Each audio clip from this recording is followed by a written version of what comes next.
一大早，莉拉就为尼古勒准备食物。今天的罐头是宝路与猪头。听到开罐器的声音，尼古勒飞奔而来，然后光速吃掉一整个猪头。班德哼着歌走来，却不小心被开罐器吸住脑袋，幸好莉拉及时拉下开关。曾经开罐器就是这样带走了他的父亲，好心情瞬间消失。他不明白为什么要为一个猪头而留下这个定时炸弹。莉拉说：“别这样，你会伤害他幼小的心灵的。”我看他一点也不幼小。尼古勒愤怒，冲着班德的屁股就是一口，结果把牙崩坏了。莉拉心痛的亲了亲他。班德表示：“大姐，我的屁股也被咬了，怎么没人亲他呢？乖，我来亲。”动物诊所，班德越看尼古勒越不顺眼，他准备当场行凶。莉拉也当场扯断了他的手臂。医生经过一场恶战，为尼古勒换上了美洲虎的牙齿。弗赖很好奇，为什么旧牙齿上会有圈数？医生回答：“虽然我的脑袋被羚羊踢了，但圈数代表年龄，也就是说尼古勒5岁了。”回到公司，大家为尼古勒庆祝生日，莉拉为他戴上新披风，并说真可爱。班德不服，给我个披风，我也能很可爱。这时，弗莱叫众人玩钉尾巴游戏，班德利用机器人优势闭上眼睛，完美钉好尾巴。他正打算接受大家的表扬，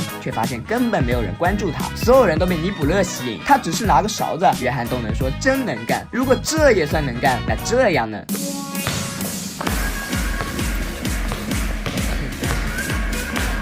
还是没有人理他。莉拉为尼古勒戴上生日帽，大家唱生日歌，班德却气得要炸掉。莉拉还让他给尼古勒做蛋糕，做什么蛋糕？今天就吃烤尼古勒。最后在莉拉的威胁下，班德答应给他做个永生难忘的蛋糕，拿出耗子药对付完耗子，班德开始做蛋糕。这一次他一定要一雪前耻，让大家继续崇拜他。不一会儿，班德就做好了一个美味又可爱的蛋糕。这下那些笨蛋应该明白谁最可爱了，但现实总是那么残酷。在他洗手的时候，尼古勒将一整个蛋糕都消灭完了，连渣都不剩，辛辛苦苦的成果就这样被他吃掉了。班德积累的怒火终于爆发，把他冲进下水道。莉拉伤心欲绝，班德心花怒放。众人谴责：“你就没有一点同情心吗？”有啊，我替莉拉哭得太丑，感到难过。大伙认为这孩子没救了。他们来到厕所告别尼古勒，班德却看着电视哈哈大笑。看来他完全不懂人类的基本感情。莉拉说：“我只希望他能感受到我的心情，哪怕只有一次。”教授表示：“哎，巧了，我正愁新发明找不到实验对象。”班德成了小白鼠，教授为他安装感情芯片，这样他就能体验别人的感情。安装好芯片，教授把它调到莉拉的感情频率，班德瞬间被感情淹没，他想塞一肚子鱼头，那是我的感情，朋友。终于调到莉拉的频率，班德说自己想念尼古勒，莉拉非常高兴，感同身受的感觉就是爽，班德也很爽。现在只要莉拉有什么感情，班德就会出现相同的感情。为了让莉拉走出悲伤，艾米带她来到酒吧，他还告诉莉拉，想要快点振作，就去养条小狗吧。听到小狗，莉拉又开始悲伤，因为尼古勒最喜欢吃小狗了。在家的班德也跟着悲伤，连喝酒都不能像以前一样痛快。酒吧，艾米跟帅哥热舞，莉拉翻白眼，班德立马接收到他的情绪。你以为你有多好看，你能吸引男生，还不是因为你穿得像个小姐？弗莱一脸无辜，艾米要跟帅哥去车上喝咖啡，他问莉拉一个人没问题吧？莉拉回答当然没问题，我很开心，但其实我好冷，我好寂寞，我要吃一大桶雪糕。莉拉依旧没能走出悲伤，没有尼古勒，她1分钟都活不下去。班德也跟着她一起悲伤。弗莱说，可惜尼古勒不是鳄鱼，因为鳄鱼被冲进下水道也能存活。他朋友的哥哥社工亲眼所见，班德灵机一动，通过拆卸法把自己冲进了下水道。这一幕刚好被弗莱看见，他责怪莉拉，要不是他的情绪让班德难过，班德才不会做这种傻事儿。于是莉拉决定下去找班德。艾米表示，你疯了，下面有变种人，他们会吃了你的。莉拉不相信，觉得那不过是个可笑的谣言，但教授也说不一定，有很多科学家都相信，人到了下面，只要接触到有毒垃圾和放射性废料就会发生变异。后来莉拉和弗莱还是来到了地下，他们成功找到班德，其实他没必要来到这里，无奈他想尼古勒想得要命，两人的感情再次产生共鸣。长时间的寻找后，他们还是没有找到尼古勒，三人决定打道回府，却意外碰见变种人。看来有时谣言并不全是假的。弗莱正想表现自己，变种人却表示不用害怕，他们没有危险。说完带着三人来到村庄，这里不是什么大都市，但在变种人眼里，它比整个世界都重要。虽然是在下水道里，但上面的社会也可能只是某个庞大社会的下水道。莉拉向他们说明来意，变种人带三人来到一个神秘的地方，他们所有东西都是人类从厕所里冲下来的，比如水族馆、图书馆，还有教堂和干洗店。弗莱问那里是不是也有鳄鱼？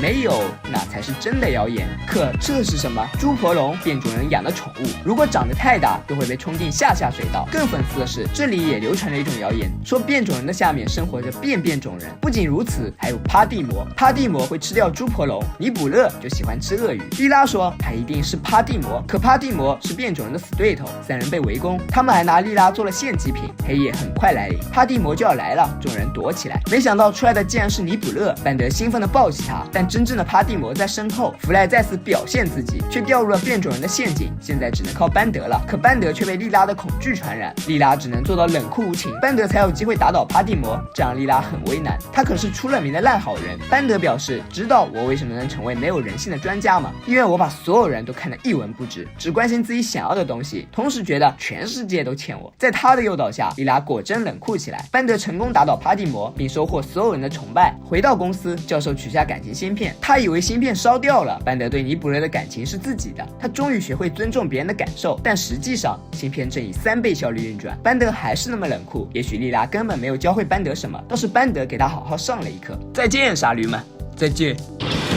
时代在变化，弗莱也要与时俱进。今天他要和班德玩点不一样的东西，比如全息投影飞行棋。教授带来了一个任务，他们要给行星民主联合送快递，而所谓的行星民主联合就类似于20世纪的联合国，或者是星际旅行里的星际联邦。而今晚刚好是行星民主联合新总部落成剪彩仪式，因此他们运送的是仪式中必不可少的特大号剪刀。来到联合总部，这里已经聚集了上百万外星人。弗莱从来没有见过如此激动人心的场景，他跑到招待桌旁吃松饼。这时仪式开始，部长表示，行星民主联合是宇宙里推广和平的组织，在这里就算是昆虫族和太空蜥蜴族也能和平相处。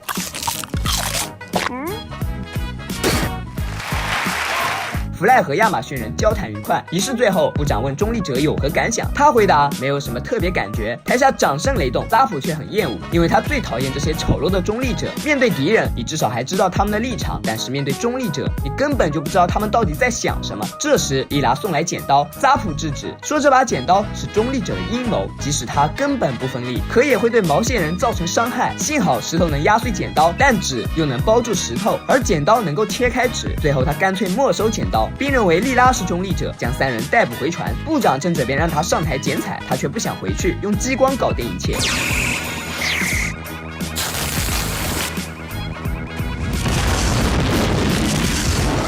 前联合总部部长对扎普进行审判，扎普说自己99%无罪，但奈何抵不过陪审团的强力指责。部长宣判扎普有罪，不过鉴于他多年的工作和乡巴佬检察官的无能，部长又撤销了所有对他的指控。台下议论纷纷，莉拉愤然起身，虽然知道自己改变不了什么，但他仍想作证，说扎普是自己见过最差的船长，他亲眼见到了那个白痴炸掉了联合新总部。扎普还是不承认，让大家不要相信一个与他发生过关系的人。不过群众的眼睛是雪亮的，陪审团坚持认为扎普有罪，部长只好剥夺其船长军衔，并解除他在行星民主联合里的任职。扎普伤心离开，临走之前，他不忘甩锅给基夫，因此基夫也被夺走军衔，并开除军籍。唉，命运有时就是这么无常。前一天，扎普还是一个拥有一切的男人，第二天他就一无所有。基夫更可怜，明明什么都没有做，却要跟着扎普一起受罪。两人就此开始平民生活，整天乞讨过日。后来实在是过不下去了，扎普来到星际快递公司求助莉拉，希望他能给他一份可以填饱肚子的工作，哪怕是刷油漆和擦地板。莉拉拒绝，因为他根本不会做这些事儿。突然，教授走来，为了转移人们对他们害人的安全记录的注意力，他同意扎普成为新船员。不过至于扎普是谁，可能到现在他也分不清，但这都不重要，重要的是好消息又来了。这次他们的目的地是4号星，一颗高重力行星。因为大家都有共同讨厌的人，所以扎普很快就和弗赖还有班德打成一片。另一边，基夫则是全心全意为莉拉工作。莉拉难得遇到一个听话又聪明的船员，他表扬基夫，基夫受宠若惊，这大概是他生命中最快乐的一天。在以前，扎普从来不会表扬他。到达4号星，莉拉对3人下达任务，把40个枕头送去旅馆。别看枕头很轻，那是因为飞船有反重力棒，一旦去到地面，重力就会变得非常强。因此，莉拉命令他们用悬浮推车，并且一次只能运送1个枕头。班德偏不这样做，他要一次性把所有枕头都送去。可结果要知道在这里，一个枕头约重68公斤，就算是毫不起眼的头发，也能把他们压垮。莉拉忍不住发火，为了给三人一个教训，莉拉命令他们徒手把40个枕头运过去。于是三人开始苦命干活，他和基夫则悠闲的在飞船里聊八卦。枕头还没送完，重力雨又来了，三人不得不先避雨。弗赖说，都是莉拉的错，如果他能让我们用推车，我们就可以早点破坏它，然后放弃任务，打道回府。扎普也表示，莉拉根本没有做船长的资本，如果让他来当船长，他只要求船员忠诚，绝对不会让他们干这么多活。班德和弗赖相视一笑，三人回到飞船造反。莉拉被逮捕，扎普还让两人把他关进禁闭室。莉拉想不明白，他真的做的不好吗？其实也没有什么不好，只是脾气有点坏，总是大喊大叫，还让他们做所有活。可我们不是朋友吗？对呀，那你就更不应该对我们大喊大叫。弗赖难过离开，或许不久以后，他们就能笑着回忆这件事了。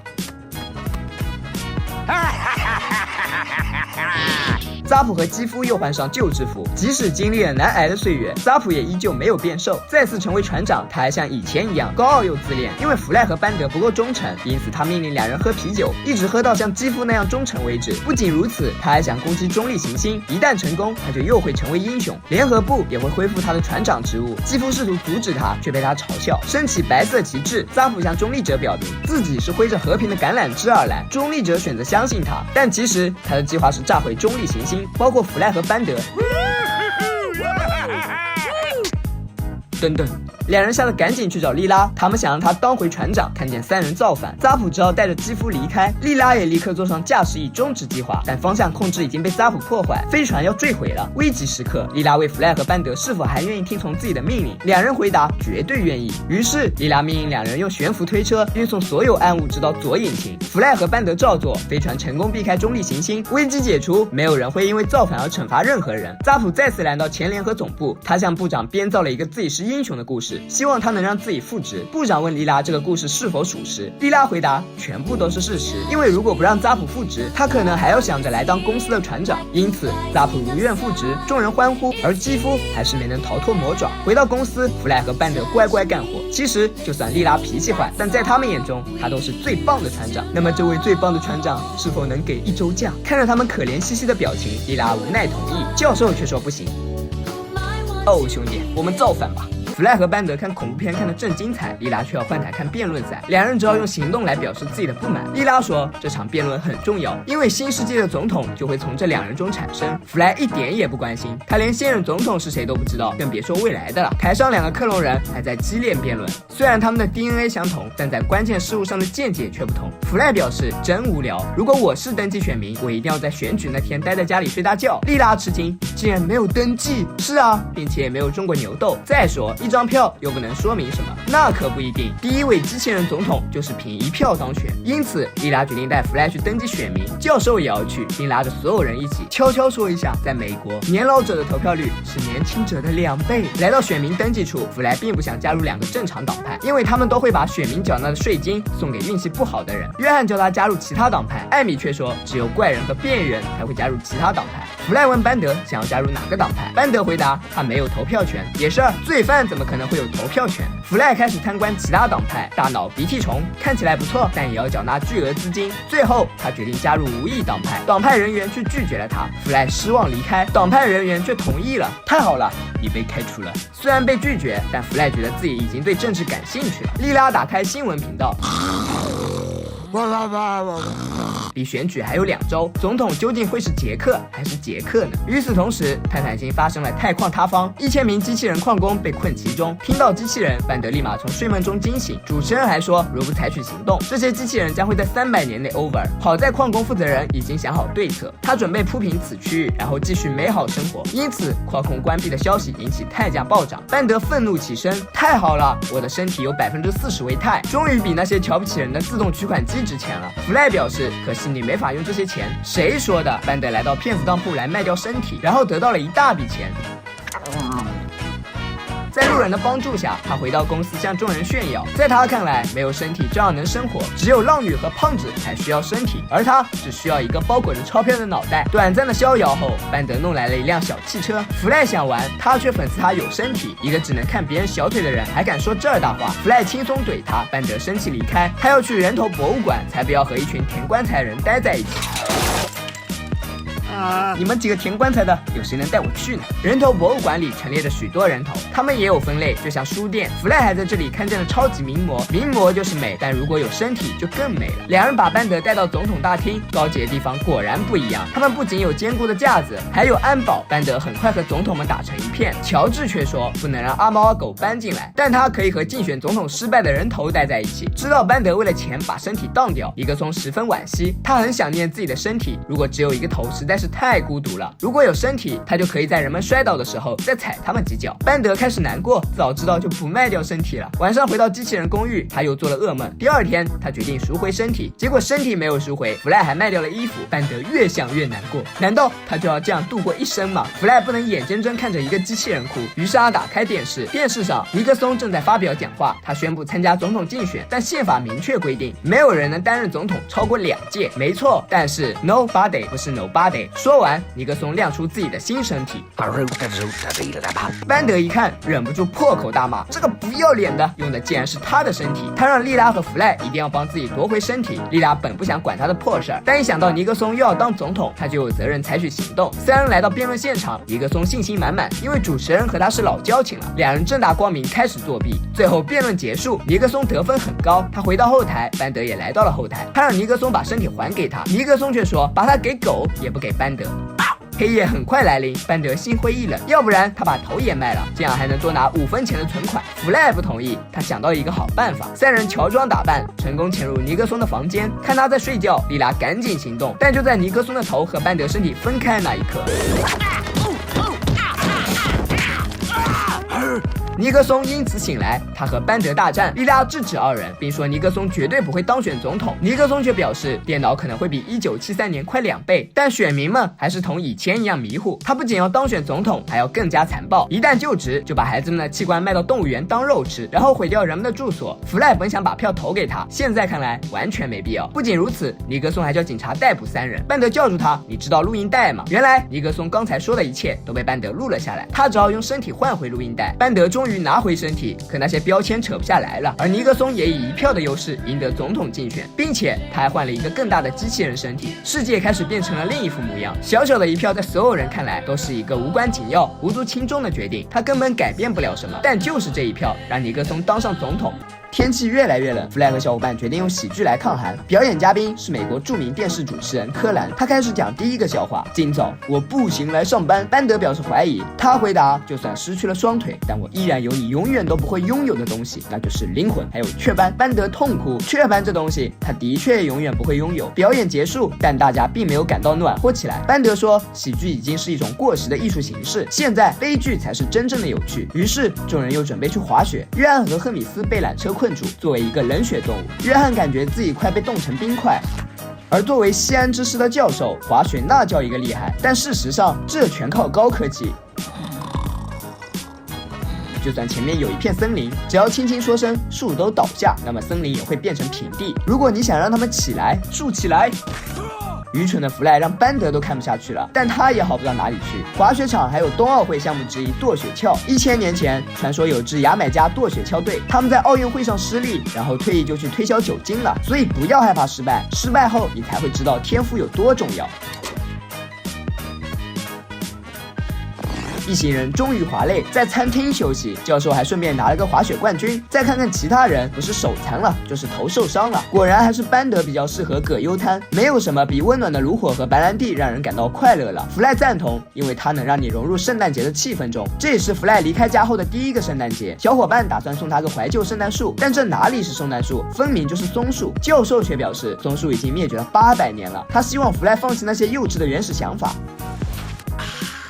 爽爆！弗赖非常难过，难道一切真的变了吗？他们把树带回公司，并开始装扮它。弗赖陷入回忆，每年圣诞节，妈妈都会弄一只鹅来做鹅肉饼，爸爸则会用波旁酒来做饮料。圣诞节让他想起了所有想要忘掉的事情。这时，赫米斯带来大家的贺卡，每个人都有份，班德最多，莉拉却没有收到1张贺卡。看着大家兴奋讨论贺卡的内容，莉拉伤心离开。翻看相册，往事历历在目，泪水夺眶而出。另一边的弗赖同样悲伤，他认为自己是地球上最孤独的人。人。莉拉好不容易整理好心情出来，听他这么说，又忍不住嚎啕大哭。弗赖很无辜，艾米告诉他，莉拉是孤儿，他才是世界上最孤独的人。弗赖开始替他感到难过，连班德热舞都无动于衷。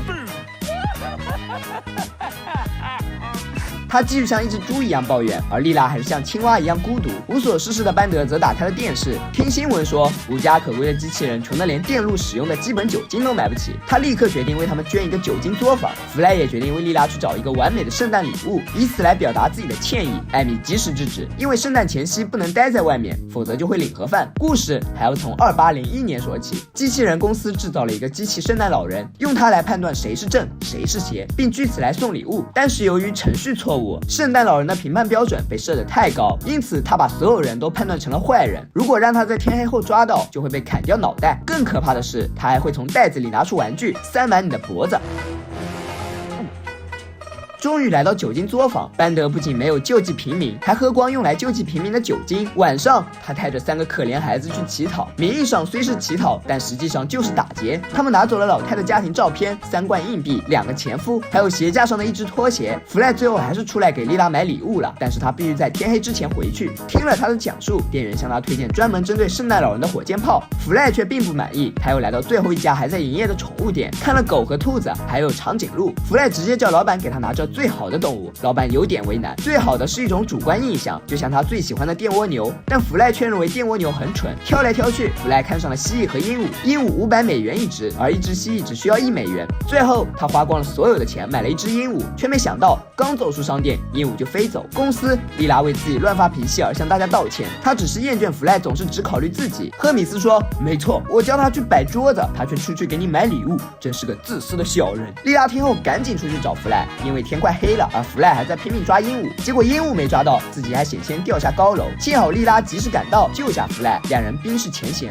和好如初。可圣诞老人又来了，他判定2人邪恶，因为他们忽略彼此的感受，即使已经改过，但他们还是忽略了其他小伙伴们的感受，比如约翰。说完对着2人一阵扫射，弗赖和莉拉慌忙逃跑，圣诞老人穷追不舍，他还要往他们的袜子里塞满煤，然后让他们变出钻石来。两人走投无路，弗赖从来没有想过自己会这样领盒饭。不过值得高兴的是，在生命的最后一刻，他们还能看见谢寄生。谢寄生是一种神圣的植物，常用来装饰圣诞树。传说在它下面亲吻的情侣就会厮守到永远。可惜圣诞老人并不想给2人这个机会。你若安好，便是晴天。班德还沉浸在抢劫的喜悦中，却在转角看见弗赖和莉拉。圣诞老人也看见了他，他把班德的罪行写进清单，在他记录的时候，几个人才趁机溜走。圣诞节如期而至，约翰给艾米的礼物是一套专门为她漂亮头发准备的梳子，但艾米为赫米斯买了1套梳子，把头发卖给了一个假发制造商了。而赫米斯为给约翰买梳子，也把头发卖了，这可便宜了约翰，因为他正好拥有2个人的头发。屋外的弗赖还在被追杀，他们没有摆脱圣诞老人，就算躲进公司，圣诞老人说所有人都很坏，除了约翰，因此圣诞老人给了他一个娃娃跳。至于其他人，他要像撕纸一样把他们撕碎。就在他乐不可支的时候，大家却发现他是一颗炸弹。在所有人的共同努力下，圣诞老人上了西天。班德又从街上捡来的鸟为大家烹饪美食，尼古勒一口吃掉。好吧，食物不是最重要的东西，大家欢聚一堂才是最重要的。即使弗赖的左边是怪物，右边是机器人，圣诞节也在大家的欢声笑语中开始了。每个人都希望自己在节日中收到礼物，更何况是作为女孩的莉拉。孤独这种东西在平时看起来并没有什么，但一到节日就显得格外突出，任何一点风吹草动都能引起连锁反应。美好的一天，弗赖一边吃着奶油热狗，一边和班德追剧。重要的是，这热狗还能自动加热。班德则更懒，现场表演了酒来张口。这时，艾米和莉拉走来，他们吐槽弗赖像一个装满垃圾的肥麻袋，班德的啤酒肚大到连门都关不上。两人决定带他们去健身房，约翰迫不及待来到健身房。艾米打算去蒸桑拿，约翰则去和鹦鹉螺人做运动。对于这个男女混合蒸汽房，弗赖很满意。蒸完桑拿，艾米还瞧见一个帅哥，结果这哥们儿只有脸是帅哥。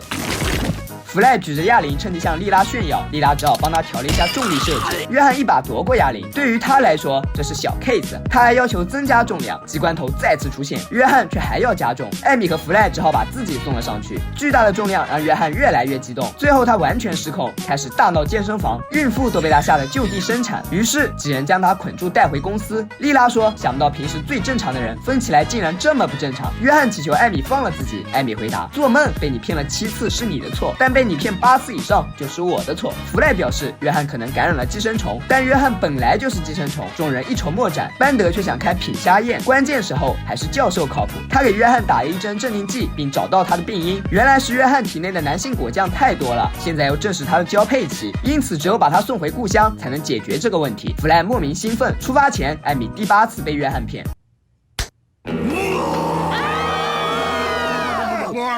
终于来到始祖木星，也就是约翰的家乡，族人热情欢迎约翰，并告诉他距离狂欢还有19个小时。约翰很高兴，看起来也比之前正常多了。在这里他们不谈恋爱，所以约翰不需要找一个爱自己的人，不是龙虾，只需要找一个能接受他基因的雌性。看完曾经出生的地方，约翰和小伙伴们来到敖前决斗现场。为了荣誉，族人们要在这里一直战斗到领盒饭。不过这关弗赖什么事？比起2个男人之间的战斗，他更喜欢交配仪式。4人又来到沙滩，约翰精心打扮，开始表演艺术秀。看着他们夸张的模样，弗莱忍不住嘲笑。班德却说他们和人类并无差别，都是通过互混 DNA 来制造婴儿。一天很快过去，每个人都有伴了，而他还是单身一人。班德甩锅给弗莱，表示约翰就是失败弗莱的龙虾版。弗莱很生气，谁说我找不到女朋友的？我只是太忙了。就在约翰快要绝望的时候，希望来了。艾德娜是他的高中同学，他一定不会嫌弃自己。结果人家还是拒绝了他，因为他要为自己族群的利益找一个充满男性果酱的配偶。而约翰是个典型的差劲雄性，约翰十分难过。回到飞船，莉拉安慰他，他却让莉拉闻自己的臭味线。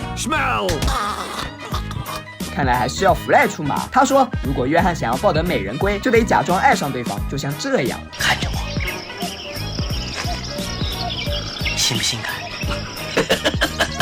莉拉并不是这一套，但想到前男友都是这么骗自己的，她就嚎啕大哭。爱成功激起了约翰的兴趣，弗赖开始教他如何假装爱上别人。其实方法很简单，就是鲜花加浪漫，谎言加谎言。理论知识结束，他们决定实战。事实证明，弗赖的方法真的有用。当约翰换一种方式和艾德娜说话，艾德娜竟然觉得他明显的缺陷变得不明显了，基因也不再不受欢迎，闻起来也更臭了。约翰成功约到艾德娜，弗赖让他继续说甜言蜜语，约翰却越来越糊涂，陌生的感觉充斥着全身。难道爱就是除交配以外的原因去关心异性？趁着艾德娜在卫生间补妆，莉拉向他坦白一切。当得知约翰的甜言蜜语是弗赖教的后，他就邀请弗赖共进晚餐，但真正的目的是让他成为自己的配偶对象。可弗赖并不想和一只龙虾交配，艾德娜只好霸王硬上弓。就在这时，约翰来了，他以为弗赖背叛了自己，对他发起敖前决斗挑战。弗赖大惊，国王宣布两人为了争夺艾德娜而进行生死决斗。虽然弗赖并不想要艾德娜，但只要一方提出请求，决斗就不能取消。弗赖被推上战场，莉拉要求国王停止决斗，国王拒绝，他坚持兴奋独身主义。班德看热闹不嫌事儿大，赌约翰会赢。决斗开始，弗赖选择了钳子作为武器，而约翰则用自己的钳子。为了大赚一笔，班德还让弗赖在第9回合时输给约翰。最后本来稳赢的约翰却因为艾德娜被弗赖用钳子夹住了脖子。众人都以为约翰要领盒饭，弗赖却扔掉钳子，他表示绝对不会让一个女人破坏自己和约翰的兄弟友谊。真正的决斗正式开始，但所有人离开。原来19个小时已过，狂欢来临了。艾德娜最终选择了国王，约翰就是这样错过了生命中最快乐的体验，但他依然记得医治弗赖。虽然错过狂欢，但约翰也是幸运的，因为龙虾一族在交配后就会死去。飞船上，约翰为弗赖接手臂，也许他不懂感情，不过医术他可是无人能敌。I don't mean to nitpick, Super Doc, but do you think maybe you could take one more whack at this? For you, my friend, anything. Ah! My legs! 由于艾米所有科目都考了 C， 因此父母决定奖励他一辆车，而今天就是他的购车日子。班德也要跟着一起去，因为他的屁股必须要去做修理。召回声明说他一旦发生撞击，就有可能着火。我们走吧，班德。4人来到 4S 店，维克多主动上前。作为一名合格的推销员，他最喜欢做的事儿就是把好车推荐给美女们。比如这辆罗密欧测试型十字形的安全带，不仅能起到保护作用，还能分离驾驶员，简直就是居家旅行的必备良品。一旁的弗赖正在喝免费咖啡，一位地中海却走过来向他推销汽车，只要拥有这辆车，你就能像一个真正的男人。可弗赖对车并不感兴趣，重要的是他没有钱，但地中海依旧不依不挠。我想你是不是建议别人怀疑你的性取向？没错，怎么样才能让他们不怀疑？很简单，只要你买了这辆车。另一边的艾米也被维克多蛊惑，在他精湛的演技下，艾米决定斥巨资买豪华版汽车。售后维修部，班德终于修好了屁股，班德却很不高兴，你居然丑化国家瑰宝，快赔钱并恢复我臀部的光辉形象。修理工照做，但他警告班德，以前的屁股迟早会发生爆炸。最后在经理和维克多的帮助下，艾米成功花8万买下豪华版汽车，目的售价高出25000元。开车回到公司，赫米斯对着自己大叫，原来情人节快到了，他想给自己请1天假。弗赖懊恼，他怎么又忘了找女朋友，邀请莉拉一起过节，人家还不同意。既然这样，他还不如和艾米去水星上兜风，尽管那上面有沸腾的铅水、岩浆的海洋，两人说走就走，听着歌，吹着空调。弗赖墨镜一戴，谁都不爱。空调越开越大，油量越来越少，但2人丝毫没有察觉，因此错过最后一个加油站。不仅如此，他们还在车上调酒和烤馅饼，于是车子很快熄火，而距离加油站还有4750公里。幸好艾米有紧急救援电话，其实是在为视频电话做准备。通话结束，对方告诉他只需要等几个小时，因为水星距离太阳很近，两人的衣服早已湿透。看着艾米万年不变的运动服，弗莱忍不住问：为什么你这么有钱，还要穿得像个洗衣工？艾米回答：因为我的父母总要求我举止要淑女。两人就这样一直聊到了太阳下山，救援人员还以为孤男寡女会擦出点爱情火花，结果竟然只是在打扑克，他大失所望，只好乖乖拖走汽车。第2天早会上，赫米斯打算搞点事情。他问：有人整晚在一起吗？大家回答没有，除了弗赖和艾米。众人吃惊，两人开心。莉拉生气，班德说：看来弗赖终于钓到了一个不错的女朋友。艾米不仅有钱，还有钱。莉拉却表示，爱情和钱没有关系。那约翰既穷困潦倒，又孤苦伶仃，也是巧合？当然不是，那是因为他长得太丑了。约翰默默流泪，他表示两人太幸运了，他愿意不惜一切代价来结束单身狗生活。如果自己没有那么穷的话，听到人们会为了爱情不惜金钱，班德立马想到一个好主意。他在公司开了个电脑约会安排服务，就是给人们提供爱情帮助。而弗赖和艾米则继续甜蜜。没想到班德的约会服务还很火爆，第1位客户就是扎普。在班德的忽悠下，扎普对这次服务十分满意。甜蜜结束，一切都很好。艾米还邀请弗赖又去木星兜风，但当他说喜欢和弗赖在一起的时候，弗赖却震惊了。他认为艾米已经把这事儿当真，而自己从来都不是一个专一的男人。看来他一点也不懂女孩子的心。莉拉觉得他反应过度，弗赖却不这么认为。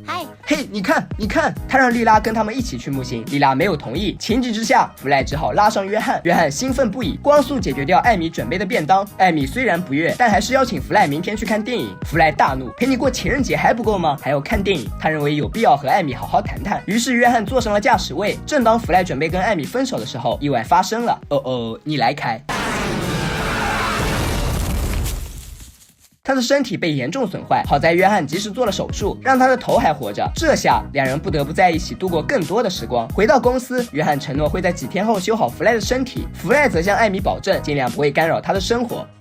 弗赖，抱歉。两人再次来到存储室，弗赖最终向艾米提出分手，艾米果断同意，还要约人共度情人节。弗赖一点也不吃醋，就算没有了身体，他照样能吸引各种女人。班德的约会服务还在继续，虽然他已经赚了不少钱。莉拉无事不登三宝殿，也想来个爱情服务。班德坐地起价，两人最终以600美元成交。结果莉拉刚出来，弗赖就邀请他共度情人节，但太晚了，弗赖只好求助于班德。晚上，艾米精心打扮和猛男约会，班德为弗赖找来了一个漂亮老太，还趁机搞了一把营销。接着他又为莉拉找来了一个邋遢大叔，结果漂亮老太和邋遢大叔在一起了。原来班德是在公交车站给他们找的约会对象，只要大叔一声呼喊，几乎所有的另一半都会跟着他陆续离开。而艾米和猛男则准备去野外谈论火箭弹战争的事儿。弗赖气得想撞墙，莉拉听见他的抱怨后从一旁走来替他解围，弗赖非常感激。约翰也终于修好了弗赖的身体，除了背鳍，一切都像新的一样。教授本来还想在他胸口移植一门激光炮，可弗赖没有同意。对于他破坏自己的约会，艾米也不生气，并说如果自己感到孤单，可以看着伤疤想他。弗赖松了一口气，不过手术好像留下了后遗症。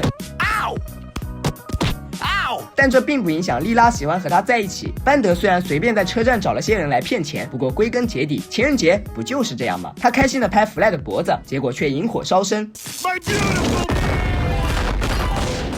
大家早上好。赫米斯从大脑鼻涕虫星球度假回来，这次旅行让他丧失了意志，从他头上那只大脑鼻涕虫就可以看出来。大家还要装作不知道，因为那样会害所有人都被同化，因此他们就把鼻涕虫当作是蒜头洗发水。在控制下，赫米斯邀请大伙也去大脑鼻涕虫星球。教授表面答应，其实是叫所有人背着他去看电影。来到电影院，本来要看银河系大战，莉拉却没有心情看历史纪录片，她要看外星片。艾米表示外星片总自以为是，她讨厌看字幕。约翰觉得应该去看格人星球，因为里面的主角是龙虾人。最后在班德的建议下，大家决定去看我的全部电路。既然要看电影，那怎么能少了快乐水和爆米花？为了节省25分钱，弗莱点了超小杯泡泡水，班德则点了一大杯麦芽酒和加润滑油的爆米花。影片开始之前，人皮脆广告公司先播放本周宇宙要闻，主要讲了市长开通新的交通管道，宇宙小姐慰问即将出发消灭人类的远征军，机器人格斗比赛中伪装机器战胜华丽蛋娃娃。班德高呼，这时他的座位前来了一对机器人情侣，男生正好挡住他的视线，班德让他把头摘下来。散场后，直接让旁边的肥婆把剧情告诉他就行了。男生大怒，长得胖又不是我女朋友的错，是他的工厂把他做成这个样子，那他们应该停止生产这种半成品。说完，影片终于开始。与以往电影不同的是，未来电影还能和观众互动，就是通过已知选择来选择不同的剧情。当然，这也只是一个程序，因为剧情早已内定。班德十分不爽，不过他更不爽的是只能看见别人的后脑勺。他有意踢前面男生的椅子，男生好意提醒他，他却更加猖狂。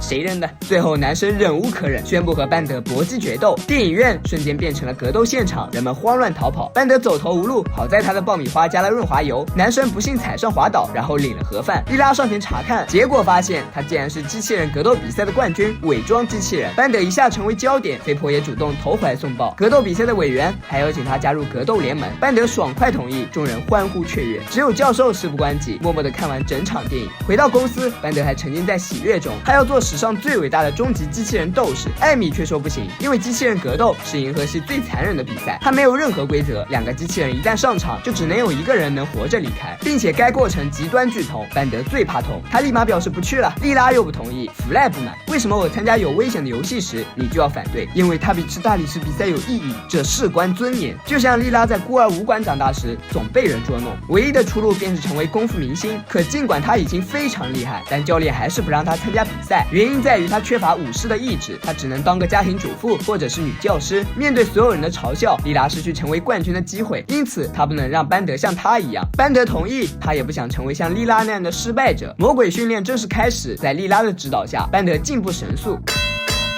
比赛很快来临，班德的对手是切割清道夫，弗莱为他加油，却差一点掉入鼻涕虫的陷阱。嘿，拿回去！台上的班德同样不好过，上台还没2分钟，他的背上就被砍了一刀，脸上也被钻了一个洞。紧急时刻，他只好使出无影脚。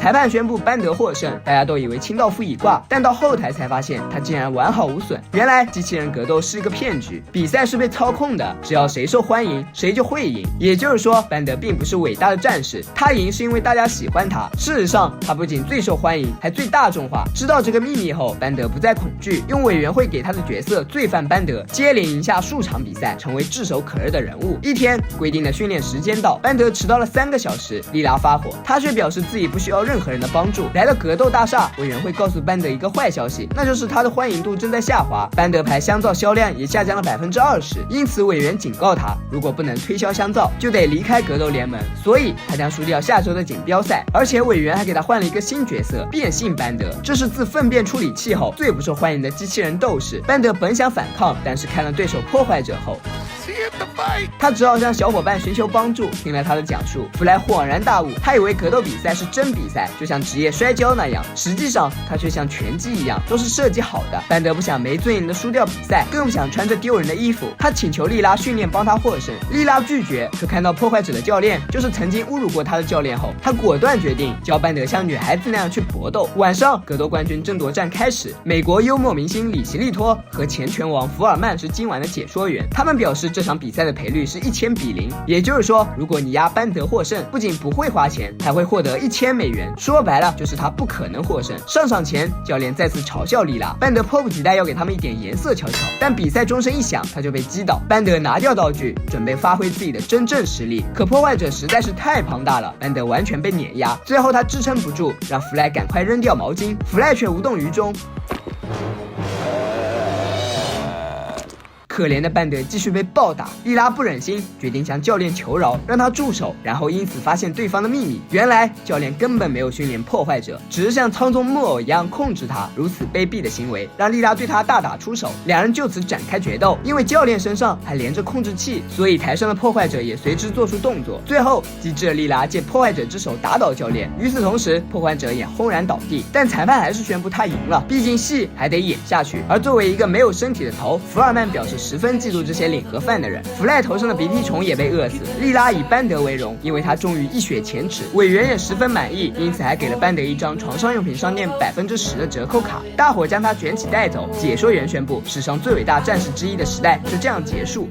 几年前，教授尝试登录 AOL， 现在终于通过验证。简单来说，就是他们联网了。众人带上教授设计并测试的网络设备，来到互联网世界。在这里，你的手可以自由打结，并且穿过身体。不过这里的广告也最多，他们就像苍蝇一样，见人就叮。大伙仓皇而逃，跟着莉拉来到娱乐之城。这里有人们想得到的所有信息，比如说艾米的艺术照，但准确来说，这是班德把他的头粘在了别人的身体上。成人聊天室，18岁以下勿进，每个人都可以在里面找到自己喜欢的聊天室。两姐妹一边斥责，一边进入相同的聊天室。酒吧，班德通过 Windows 菜单变成性感护士，然后靠着这副皮囊赚取 money。在这里，每个人都很坦诚，毕竟是虚拟世界，男人们大声喊出自己的需求。莉拉也说出自己的真实想法，她不喜欢坟场作戏，但想要认识一位男士。从娱乐之城出来，弗赖已经对美女失去兴趣，他希望网络还能满足他的暴力欲，于是所有人来到游戏之城。这里有一种全景电子游戏，每个人都能在里面进行实战。大伙正玩得不亦乐乎，教授却要他们回去，说是有任务，这种坑队友的事情怎么能做呢？所以他们选择无视教授，继续满足自己的暴力欲。凭着灵活的身姿，莉拉快速解决班德。现在游戏里只剩下他和弗赖，两人激烈角逐。突然，莉拉不小心碰到一个人，转头就要给他一枪，结果是个和他一样的独眼人。原来独眼人在聊天室里就看到了莉拉，不过在他想找他说话之前，他就已经离开。这么多年，他一直在寻找另一个独眼人。莉拉也是，他一生都在梦想着这一刻。可更让人没想到的是，弗赖却是亲手毁掉这一刻的人。莉拉也因此失去查清自己身份的机会。弗赖还不知道这意味着什么，在他看来，什么都比不上游戏重要。干掉莉拉后，他如愿赢得冠军。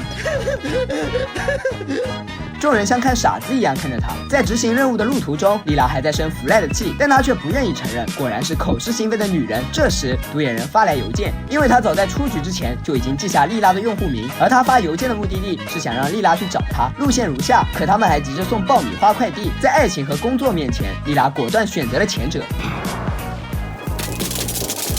来到独眼星，独眼人认为莉拉和他一样都是在这个星球上出生，因此他给了莉拉皇帝一般的待遇。两人坐上蜥蜴车，至于弗赖和班德，小小随从步行即可。独眼人开始为莉拉介绍自己的家乡，看着周围的一切，不知道为什么莉拉有一种莫名的熟悉感。介绍完美神，独眼人顺带对莉拉吹了一波彩虹屁。三人在前面忘我参观，班德则在后面尽情偷盗。瞧见一个禁锢，弗赖想进去解决个人问题，莉拉甩手就是一个巴掌，你这是对我们子民的不敬。最后，车子停在了豪宅旁。独眼人表示这是他家，希望莉拉不会因此鄙视他。看着里面琳琅满目的珠宝，班德这才知道刚才偷的都是些什么破烂玩意儿。而独眼人却并不开心，因为多年来他都是一个人生活，和珠宝比起来，他更希望有一个人能陪着他。晚上，莉拉被哭声吵醒，他来到阳台一看，是独眼人。原来不久之前这里也曾热闹非凡，但由于另一个星球的鼹鼠人嫉妒他们的势力，所以就朝各个方向发射导弹，希望能够击中独眼星。这个方法果然奏效，在40个被击中的星球中，有一个正是独眼星。不过值得庆幸的是，在这之前，科学家设法挽救了一个婴儿，并把他送向太空。莉拉说，这个婴儿肯定是自己。独眼人因为是池塘清洁工，因此等他出来时，才发现自己已是唯一的幸存者。他本以为种族会就此终结，莉拉却表示不会。看来鱼儿已经上钩，独眼人满意达到目的。第二天，他一反常态，对莉拉不再像昨天那般客气，还吩咐她为自己准备早餐。吃完早餐，他又让莉拉洗碗，然后把她收集的艺术照根据姓名和内容进行分类，并且只要莉拉拒绝，他就又开始装可怜。就这样，莉拉成功变为女仆。班德却表示，他正在经历一个女人所能感受到的最大喜悦。弗赖不相信独眼人，人，他认为他在掩饰着什么，因此弗莱要去调查清楚。结果刚进禁谷就掉入陷阱。另一边，莉拉改头换面，独眼人逍遥自在。但就算是这样，他依然不满意，嘲笑莉拉是被遗弃的孩子，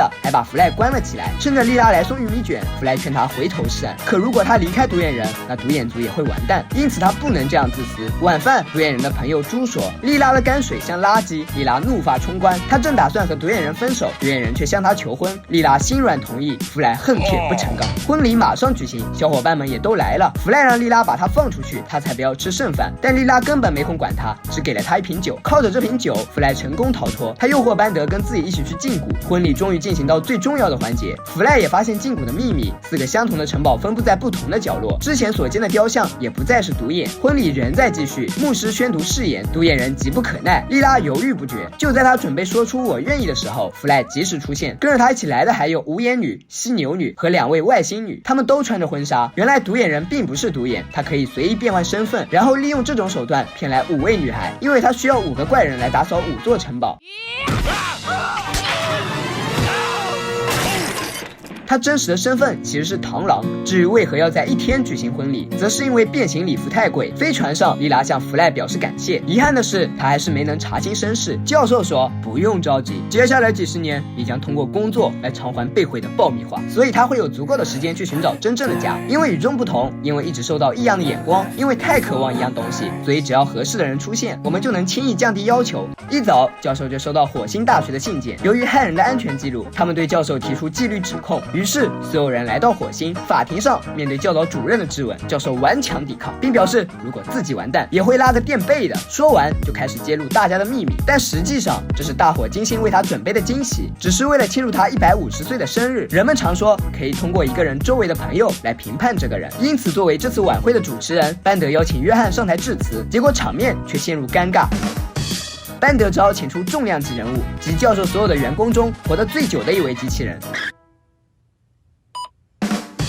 随着他的发言，气氛总算活跃起来。接下来轮到弗莱上台，他话不多说，直接给大家放了一部短片。2851年4月9日，教授出生在新纽约最恶心的贫民窟里。他非常早熟，还在用尿不湿的时候就已经学会读书。很快，他长成一个邋遢少年。在研究所学习14年后，他开始沉迷于充满魅力的科学家生活，并在房间里设计出这一切。后来，教授在老妈机器人公司干了50年，在那里，他创造出世界上第1台可以胜任船舶信贷业务的机器人。最后，虽然教授已经150岁，但他依然保持着年轻人激情四射的活力。3分钟短片结束，教授上台发表感言，他感叹时间太少，自己最美好的时光已逝，可还有很多未完成的心愿。晚上，教授还沉浸在悲伤中，想到自己的生命只剩下10年，10年后他就会被老年人搜捕队的机器人带到一个神秘星球，然后永远也回不来。可惜的是，时光机还不能把他带回15年前，所以为了有人能接下自己的重担工作、研究还有惊人财产，他决定任命一个继承者，也就是去实验室制造一台名叫继承者的机器。早会上，教授再次缺席，弗莱表示他已经在实验室待了好几天了。班德说希望他还活着，除非留下遗言让我做他的继承人。你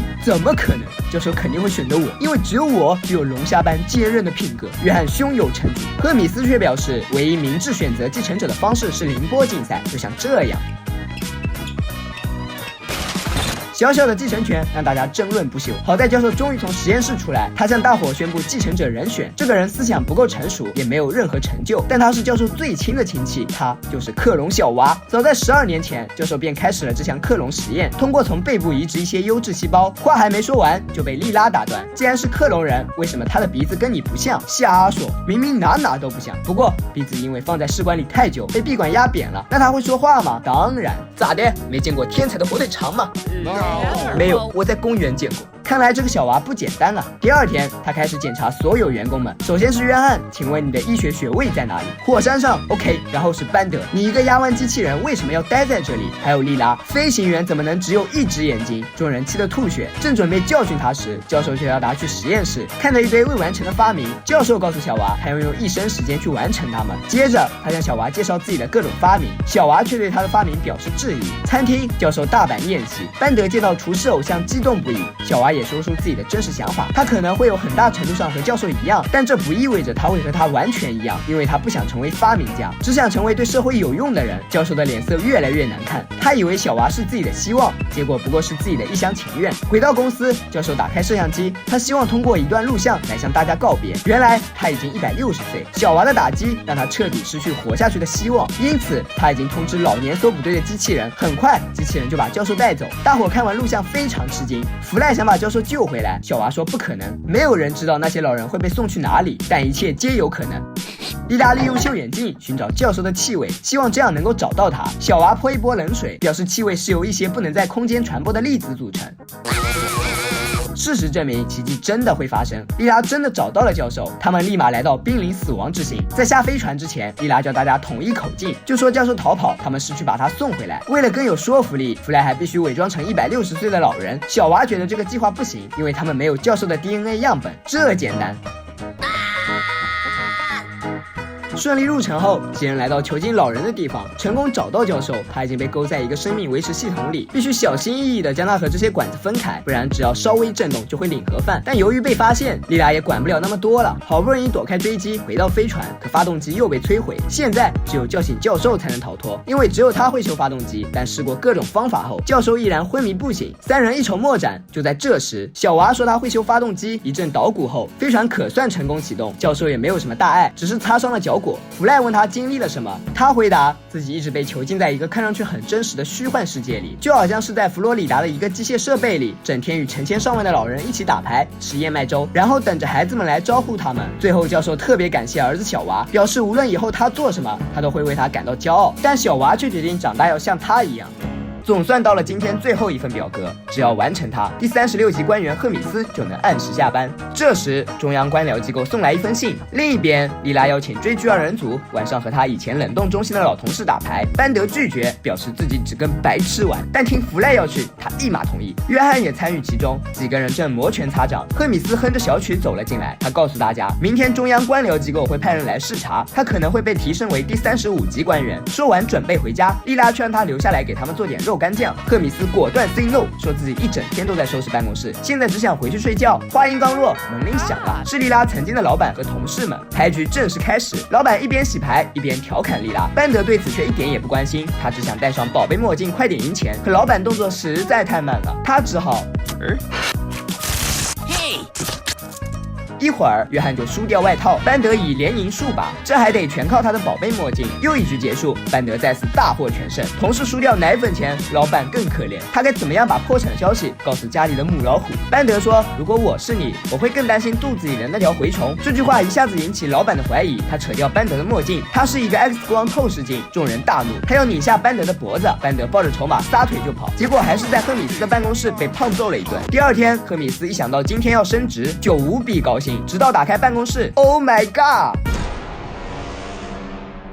完了，这下肯定通不过考察，说不定还要被降职。很快，视察员到来，他足足比赫米斯高了17个等级。赫米斯假装镇定和他寒暄，然后企图通过跳楼的方式赢得同情，但压根儿没用。视察员不仅不对他从轻发落，还提醒他，如果在完成自杀事宜之前没有填写自杀和坠楼许可证，也会被追认降职。赫米斯抱头痛哭，与其这样，不如痛快接受惩罚。最终，他被解职，视察员让他带薪休假，而在他停职期间，视察员会成为公司的代理官员。都说新官上任3把火，视察员的第1把火就是查阅公司记录，教训3人小组；第2把火则是检查衣柜，前2个衣柜都没啥大问题，但是第3个衣柜。为什么帽子里会有酸奶？其实它是牛奶，是时间骗了我们，油嘴滑舌。视察员留下弗赖单独训话，弗赖以为他会暴打自己，结果恰恰相反，因为身边都是些整洁的怪人，所以邋遢的弗赖更能俘获视察员的芳心。不过他警告弗赖，不许把这件事外传，如果有人打听，他也绝对不会承认。弗赖理解，每个和他约会女孩都这样。停职后的赫米斯和老婆在约翰的推荐下来到健身营做 SPA， 却没想到广告和实际严重不符，这根本不是 SPA， 是劳动集中营。我可不会是骗第二次。视察员还在对公司进行整改，莉拉被降职为副驾驶，飞船改成自动驾驶，班德成为教授的保姆，换个意思就是全天无休。而弗赖则被提拔为执行总送货员，他不仅不用亲自送货，还会有单独的办公室，就在视察员隔壁。班德勉为其难和他击掌，顺便再送他一脚。大伙十分不解，不明白老妖婆为啥只对弗赖好。这时班德陪教授散步回来，他一身狼狈，苦不堪言，开始疯狂吐槽老巫婆。莉拉叫他闭嘴，还以为老巫婆在身后。哦，她在我身后吗？错，我在你前面。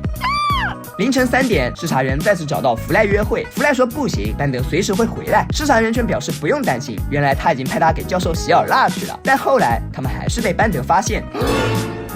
视察员落荒而逃，被人揪住小辫子的感觉并不好受。他强行解释那只是一场误会，因此为了让班德闭嘴，他下载了班德的大脑，并把他送去中央官僚机构归档。弗赖非常难过，他冲视察员发火，视察员却认为他在撒娇。弗赖只好把这件事儿告诉小伙伴，众人决定去中央机构把班德的大脑拿回来。教授劝他们别白费力气，曾经他有个朋友只是进去找洗手间就变成精神失常。莉拉说找个向导不就行了？教授毛遂自荐，因为他就是那个曾经的朋友。赫米斯继续在健身营干活，凭着聪明的头脑，他大大提升了这里的工作效率，让工作人员对他刮目相看。另外，一行人终于来到中央官僚机构，老人从出生就在这里等出生证明，一直到现在都没有等到。照这个速度，恐怕他们这辈子也别想进去了。于是，莉拉找到工作人员，骗他来说是来送机器人，想到办公室又有乐子。工作人员迅速放他们进去，看着密密麻麻的柜子和管道，莉拉拿出路捷晚式追踪器，有了它，大家成功来到归档室。但如何从数以万计的文档中找到班德的磁带，又是一个难题。突然，视察员出现，他早就料到他们会不按正规程序来到这里。弗赖希望他念及旧情，把班德找回来。视察员说，这得用到剧情非人力原子能拣选机，你肯定？原来通过组织 SPA 劳工营，他再次对官僚事业产生浓厚的爱，所以他回来了，并在约翰的带领下与大家会合。这时一级官员赶来，他质问视察员意外会客的原因。赫米斯向他申请紧急拣选归档，一级官员同意，但如果下班前他捡不完主输入文件堆，官员执照将被吊销。眼看离下班时间仅剩4分钟，赫米斯立刻行动。最后经过大家的共同努力，班德终于找回大脑。大伙恭喜赫米斯，但由于时间还剩2秒，一个优秀官员从不提前完成任务，所以赫米斯还是被降职，而且视察员依然是公司的代理官员。他解雇弗赖，赫米斯阻止。在刚才拣选文件的过程中，他还检出了一份文件，它就是 B 类表格，视察员的绯闻公告。只见上面只有4个印章，这可是大罪。赫米斯因此被提升为37级官员，视察员则是被赶了出去。不过虽然回到公司，但赫米斯的工资却被大幅度下降。弗赖也想降工资回来，赫米斯回答没问题。事实上，所有人的工资都被大幅度下降。赫米斯为尼普勒申请的宠物许可证终于批下来了。本来他一点也不想管这些破事儿，但无奈自己太喜欢填表格，兴致勃勃打开密封袋，结果里面竟然是一张强制性捕鱼许可证。秉着不浪费的原则，大伙来到大西洋正中心，也就是公海上。班德用暗号呼叫同伴，与之交换秘密物品，其他人则开始准备钓鱼用具。班德却还嫌不够刺激，让每人下5块钱的赌注，比谁钓的鱼更大。你们都认输吧！弗赖两手一伸，我曾经钓过这么大的鱼，那有那么大吗？这么大。莉拉更厉害，她有专属鱼叉。赫米斯则决定用最普通的钓鱼方式，不过该选择哪种诱饵呢？约翰说他知道，沙丁鱼平淡无味，夜行虫非常美味。既然如此美味，就让我帮你解决掉吧。两人嬉戏打闹。一旁的班德向弗赖炫耀自己的激光制导鱼竿，弗赖却叫他小声一点，别把鱼儿吓跑。祝你在这边钓鱼好运！幼稚鬼，我可是能在20码外击中鱼的眉心。班德不甘示弱，表示自己还能击中虾的眉心。另一边的莉拉已经扔下鱼叉，眼看胜利在望，她兴奋地叫大家过来。可现实很残酷，艾米忍不住嘲讽：“这是你买靴子的地方吗？”班德也讥笑弗赖：“再多钓点这种鱼，您就能给自己做个鱼串了，那也比你钓的大很多。”莉拉还在努力，功夫不负有心人，这次她钓上来10双靴子。教授于心不忍，拿出秘密武器——鱼类信息素，这是对鱼最有效的刺激性药物。只要你往鱼钩上那么一喷，鱼儿就会主动上钩，连龙虾也抵挡不了。弗赖好不容易钓一条大鱼，他冲班德显摆，班德深受打击。他扔掉鱼竿，用艾米的太阳伞做了个超大鱼钩，然后再用飞船的钻石细线缆绳把它串起来。教授提醒他，这绳牢不可断，这正合班德意。他果断将鱼钩扔进大海，静等鱼儿上钩。一天很快过去，大家都在闭目养神，只有莉拉坚持不懈。但事实证明，他真的没有钓鱼天赋。不过这样也好，至少大家能早点回家。突然，艾米一阵惊呼，原来他被晒成了非洲人。班德一脸无辜，这可怨不得他。在拿走太阳伞之前，他还给他抹了防晒霜。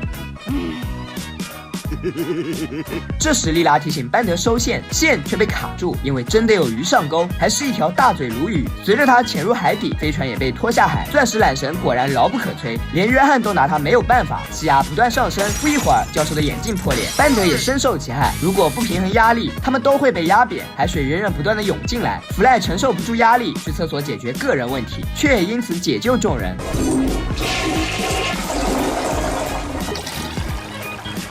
最后，大鱼成功逃跑，而他们留在了海底。更可怜的是，这里没有食物，飞船也无法运作。因此，为了解决首要问题，莉拉命令可以在水下存活的班德和约翰出去寻找食物。弗赖也想出去，于是教授就让他试了试抗压力丸。可抗压力丸虽然能让弗赖在水中自由行走，却不能让他好好说话。在海洋的馈赠下，三人很快找到食物，约翰也成了有房一族。不仅如此，他们还发现了一艘破船，可惜里面并没有什么好东西。不过弗赖却有意外收获，他邂逅了美人鱼。回到飞船，他激动地把这一消息告诉了大伙，但没有一个人愿意相信他，都以为他得了海洋错乱症。弗赖愤然离去。晚上，美人鱼又来找他，他想叫醒班德，班德依旧不理他。弗赖只好带着氧气独自赴约，结果刚出来，氧气就飘走。幸好美人鱼给了他呼吸器，两人在海洋里畅谈天地。美人鱼也被弗赖深深吸引，弗赖也很享受别人崇拜自己的感觉。一场人鱼恋就这样开始了。教授已经改装完飞船的推进系统，只要纸质结叶草一干，他们就能离开。这时大家才发现弗赖不见了，莉拉断定是海洋错乱症惹的祸。教授组织搜寻小队，班德提供氧气，约翰为大家引路。在他的指引下，大伙发现一座古老的海底城市，即传说中在大西洋遗失的城市亚特兰大。进入城市内部，商会上校为他们提供呼吸器，并表示旅游业是这里的主要收入。换句话来说，就是希望他们来看看风景，花点钱。弗赖和美人鱼从商店里出来，而美人鱼就是上校的女儿。在父女俩的带领下，众人开始参观城市。美人鱼说，亚特兰大不仅是三角洲中心，它还是个充满活力的城市，就像巴黎或者纽约。这里有特纳球场、可口可乐罐装厂和机场。其实亚特兰大曾经也是个陆地城市，它离现在的大西洋也还有几百里，但由于城市对于发展旅游业相当渴望，所以他们便把亚特兰大移到了海里，变成了岛屿，也成了更大的三角洲中心。后来城市发展过度，开始下沉，于是民人纷纷逃跑，其他人选择留下。直到有一天，他们进化成了鱼人。至于为什么会发展的如此之快，则是因为咖啡因。参观完毕，尽管这里看起来不错，但大家还是更想念家人和空气。众人准备离开，弗赖却要留下。无论小伙伴们怎么劝他，他都无动于衷，把重色轻友发挥得淋漓尽致。约翰本来也想要留下，但豪宅却被班德毁掉，他只好随众人回去。弗赖如愿和美人鱼女友逍遥快活，他以为自己会一辈子留在这里，但人妖殊途，最终还是仓皇逃跑。而飞船已经起航，情急之下，弗赖只好抓住鱼钩。回到岸上，为了表彰班德的破纪录垂钓，市长授予他$1000支票。大鱼也吐出了弗赖，班德十分高兴，但没了弗赖的重量，称重器显示他没有打破纪录。市长拿走支票，班德因爱生恨，弗赖大声呼救，吵得约翰睡觉都睡不成。正好为演播室，艾扎的节目正在录制中，班德可算要见到自己最喜欢的大厨，他也是将鼻涕虫做成晚餐和为鼻涕虫做晚餐的作者。节目开始，艾扎隆重登场，班德请求他在自己的画上签名，他爽快同意。班德趁机卡油，艾扎只好拿出秘密武器。终于来到台上，机器提示大家鼓掌，台下立马掌声雷动。几秒后，掌声再次按照机器的提示逐渐减弱。在这里，每个人都是演员，班德却要特立独行。他只想做艾扎的小粉丝，但人家并不领情。班德瞬间粉转黑，还拿出相机准备拍下他的黑料，结果导致艾扎误伤了莉拉的眼睛。台下议论纷纷，莉拉被紧急送往医院。约翰也在第一时间赶来，可主治医生却不是他。经过诊断，医生表示莉拉患有轻度角膜炎。约翰不服气，想要与他争辩，医生无奈只得拿出2颗药将他打发。在药物的作用下，约翰变得和蔼又可亲。而莉拉将戴眼罩1周，门外的班德和艾米还在焦急等待。见小姐妹终于出来，艾米大声呼喊，可能她根本分不清龙和虾。莉拉则害怕眼罩会影响自己的绝世美颜。弗赖说不会，天生丽质的人就算戴上眼罩也很好看。这时艾扎走来，为了补偿莉拉，他要为他们做一顿终身难忘的晚餐，地点就是在艾扎法式餐厅。晚上大家准时赴约。事实证明，大厨就是牛，每个人的食物都是量身定做。赫米斯是大盘牙买加特餐，约翰是王冠后餐，班德是酒精色拉。他还将这份美味分享给了弗赖。抱歉，我真的不要。艾米也不忘关心莉拉，莉拉说自己很好，沙拉也很新鲜，很新鲜。酒足饭饱后，艾扎又为他们端上了免费赠送的餐后巧克力。敏感的赫米斯却闻到一丝阴谋的味道，原来在巧克力的下面还放着一张账单。莉拉火冒三丈，你把我眼睛弄瞎，还要收我们钱。最后因为拿不出1200块，大伙全员被逮捕，弗赖更是遭受了人身攻击。就在他们即将被带走时，班德想到了一个好办法，因为他喜欢做菜，艾扎喜欢有人拍他马屁，所以他决定来餐厅打小时工，然后以此来还债。众人非常赞同，艾扎不得不留下他。就这样，班德成为了一名服务员。一天，餐厅迎来了几位黑手党。黑手党名不虚传，进来第一件事就是找茬。这也能叫桌子吗？这桌子连杂人都不配。女服务员惶恐不安，班德怜香惜玉。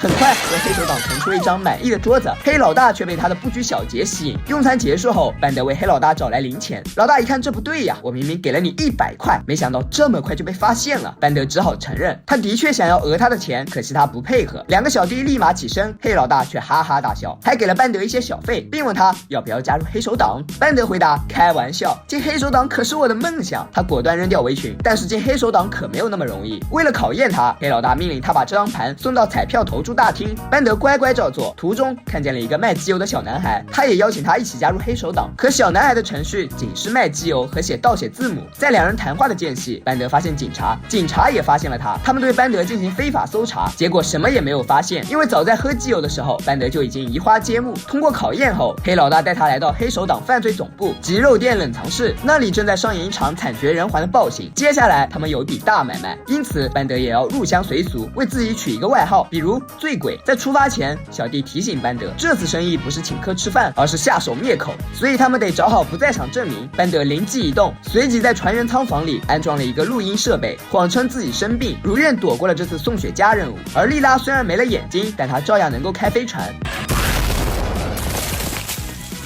另一边，班德再次成为厨子，为黑手党制作美味机油。这时，小弟发现目标，看着熟悉的飞船，班德大惊。对此，弗赖毫不知情。眼看对面已经开火，莉拉又拿着尼卜勒的碗躲避，他只好一边反击一边驾驶飞船。这样天真的莉拉以为白痴才需要视力。成功躲避导弹，白痴才需要视力。黑老大也极度不满，他命令班德放枪，班德却背着他表演口技。我中弹了。等莉拉发现自己拿着并不是方向盘，回到驾驶位后，飞船已经被钳子小弟抓住。他切断燃料管，飞船引擎停转，莉拉又切到手动油泵。黑手党成功登船，弗赖被蒙住双眼。可就算这样，班德也害怕他们认出自己，所以他变换了声音，但却忘记尼卜勒。尼卜勒向他求救，班德只好把他关了起来。结果在起身的时候，又不小心把莉拉的眼罩弄掉，幸亏他及时为他戴上。可事情并没有结束，小弟又在电脑上发现船员名单上还有一个机器人。黑老大命令钳子小弟去解决他，班德阻止，表示这种小事由他来干就好了。凭着精湛的演技，他再次躲过一劫。但事情远没有这么简单。在运完最后一箱雪茄后，黑老大命令小弟烧毁飞船和船员，班德只能故技重施。见黑手党放心离开，他才来到弗赖和莉拉身边。为了不被怀疑，他还用手将自己捆了起来，然后大声呼救，两人深信不疑。莉拉还想办法解救他，一级棒。好不容易回到公司，弗莱向大家表扬莉拉，莉拉也终于摘掉眼罩，班德直冒冷汗。好在莉拉怀疑的人是教授，他放心离开。打开门却又看见小男孩，班德冲他愤怒一踢，但其实小男孩是来给他送抢雪茄的份子钱。班德满意收下钱，便让小男孩转告黑老大，他要退出黑手党。今天是母亲节，产自老妈公司的机器人们都在费尽心思为老妈准备礼物。破坏者准备的是一幅画，老妈十分高兴。班德则是准备了一大堆贵重物品，而且他们都是自己掏腰包购买，这足以看出老妈在他心中的分量。比如这个老鼠茶会小雕像，他的满月照片，还有会说话的贺卡。他刚好说出了班德的心里话，但是怎么把他们全部都弄到老妈工厂去呢？这就需要2个苦力了。快点，你们这2个做苦力的。终于来到工厂，弗莱和莉拉把礼物放上传送带，老妈机器对他们表示感谢。小男孩也来送礼物，可惜攒了1年前买的礼物很快就被班德毁掉，连自己也没能逃过厄运。送完礼物，班德又威胁2人去参观机器人博物馆，里面有老妈制造的最著名机器人蜡像，也就是机器人艺术家梵高。他被制造时本没有耳朵，后来发疯自己装了一个。3人继续在博物馆闲逛，莉拉带上仪器看班德眼中的世界，结果不是看见盗窃目标，就是酒精含量和弗赖这个土包子。班德不信，决定亲自一试，但戴上后就天旋地转。这时弗莱告诉他，旁边正在展出老妈最爱的机器人。班德咆哮着过去，可那不过是一面镜子，是老妈哄他们的手段，因为他根本就不爱这些机器人。对于他们送的礼物，他也要全部压成粉，然后制成致癌药出售。至于卡片，则会被制成孤儿院厕纸。当初他给每个机器人都安装了天线，人们以为这只是为了看起来更科幻，但实际上天线连接机器人万能遥控器。而老妈之所以恨母亲节，是因为它会令她想起可怕的往事。现在他要让所有人都和他一样痛恨母亲节，对此班德一无所知。他还想着给老妈惊喜，老妈却命令他们造反，他要统治地球。说完，按下控制器上的造反按钮，所有机器人立刻被控制，开始挣脱人们压迫的锁链。曾经乖乖听话的生活机器人也一反常态，订书机甚至要把赫米斯订起来。地球上的机器已经发生叛乱，他们集体宣布罢工，是要让最爱的老妈成为超级无敌霸主。老妈一脸无辜，说这年头媒体才是宣扬暴力的主角。弗莱刚想反驳，电视机就站起来踢他，垃圾处理器也来捣乱。莉拉叫班德劝劝这些机器，班德表示没门儿，我要和机器人兄弟们一起造反。大伙只能眼睁睁地看着所有机器人离家出走，连电都不留给他们，飞船也逃之夭夭。这下该谁管他们吃饭穿衣呢？文明社会难道就此消亡？弗莱说不用担心，他那个时代可没有这么依赖高科技，开罐头只需要一把瑞士军刀。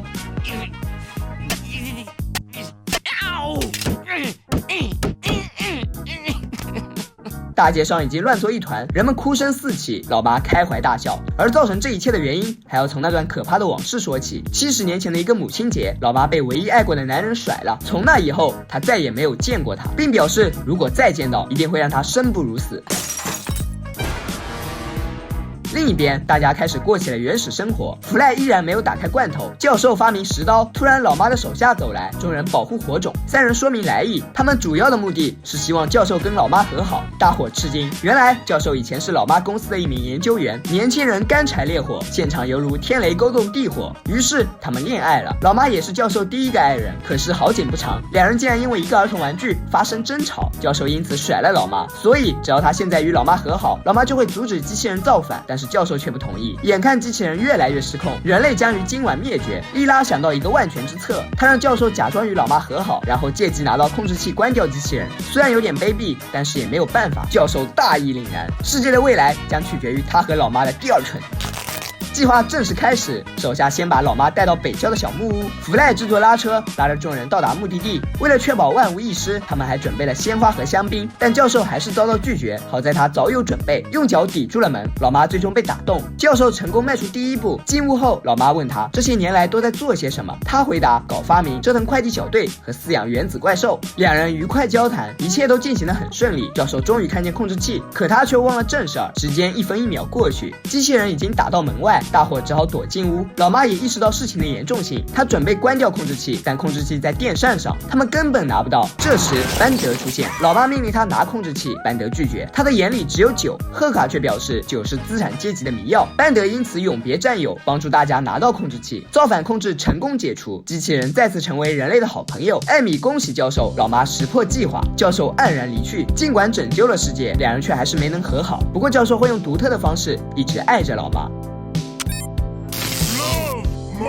又一次任务结束，快递小队从开游星球返航。由于弗莱的裤子不仅被顺走，飞船食物储藏室也被扫荡一空，只留下发酵粉和调味剂，所以三人将在返航的2天路程里饿肚子。因此，为了解决这世纪难题，他们来到一个可居住星球寻找食物。弗莱信心满满，曾经他就在玉殿上找到可食用蘑菇。班德心不在焉，决定用石头和泥巴打发2人。这时，弗莱发现一个装满炸虾的坑，莉拉用腕表扫描，结果显示他们无毒。他放心尝了尝，弗莱问味道怎么样啊？味道的确不错，弗莱从来没有吃到过如此美味的东西。班德觉得这玩意儿配石头会更好吃。与此同时，弗莱又发现另一个相同的坑，他们将炸虾装满整艘飞船，然后带回公司，并给它取名为肉米花。但在约翰眼里，它只不过是免费午餐。这引得班德十分不爽，他觉得应该把它们拿出去卖掉，这样至少还能赚点小钱。可他却并不满足于此，尤其是看了对面大卖的热狗后，于是他略施小计，将顾客吸引到自己的摊位，却也因此吸引来了一位大亨，他就是著名快餐店鱼宝桥的老板吉尔曼。在尝了尝肉米花后，吉尔曼决定与他们展开商务合作，即快递小队给他供货，他在快餐店卖肉米花，然后双方平分所赚的钱。班德大喜，合作立即开始。很快，肉米花的出售份额就超过了100万，人们非常喜欢肉米花，快递小队不得不接二连三去拉货。莉拉再次撞换公告牌，她之所以被吸引了注意力，是因为楼下的大批素食抗议者，他们认为肉米花有生命，人们必须停止把它们当作食物的行为。莉拉却表示，动物吃动物这是天性，谁说的？这个狮子就吃豆腐。班德懒得跟他解释，免费送他一个砖头。莉拉也准备去拿一些砖头，结果被桌上一个吃剩下的肉米花吸引。妈妈！莉拉仓皇失措，开始阻止所有人在吃肉米花，并告诉大家肉米花是智慧生物。班德不以为然，觉得莉拉一定是因为没吃够肉米花而产生了幻觉。莉拉百口莫辩，就连弗莱也不相信他，还说鹦鹉也说话，但我们也照吃不误，可能这只是他们的一种商业促销手段。教授表示要解决这个问题，只需要解剖肉米花的大脑。不，妈妈，快阻止外公！这下大家必须相信了，但人们仍在吃肉米花。为此，快递小队使出浑身解数，甚至从空中投放炸弹，只为阻止他们别再吃肉米花。晚上，新闻节目请来吉尔曼、素食主义者还有莉拉三人就食用肉米花话题展开讨论。吉尔曼认为吃肉米花不是错误行为，莉拉认为不应该吃有智慧的生物，素食主义者则认为什么都不能吃。这时，肉米花也加入讨论。吉尔曼愈发猖狂，竟然当众食用肉米花。突然，天空出现不明飞船，新闻被迫中断。8号星国王出现在画面中，众人惊呼：原来肉米花是他们的孩子。王后还宣布，为了公平起见，他们也要吃人类。扎普只好与他们进行谈判，可肉米花实在是太好吃了，扎普无法自拔。国王忍无可忍，宣布人类吃了多少肉米花，他们就要吃多少人类。扎普满不在乎，他不知道这个数量是1980亿。不过就算知道，他也无动于衷。最后双方达成协议，国王不会吃光所有人类，而是只吃掉第一个使用肉米花的人类。至于这个人是谁，请看监控录像。